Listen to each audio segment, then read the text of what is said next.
Tanda mulia.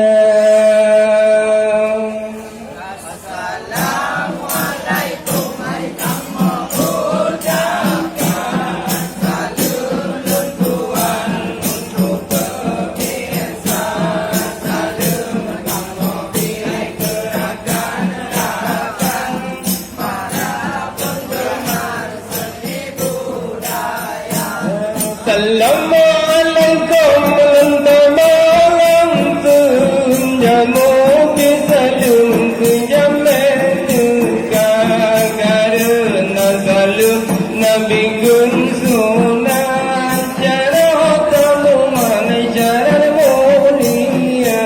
Assalamualaikum hai kamu ucapkan salam Tuhan untuk pemirsa, salam kamu pilih gerakan-gerakan para penggemar seni budaya. Temang raja pion pemberian patron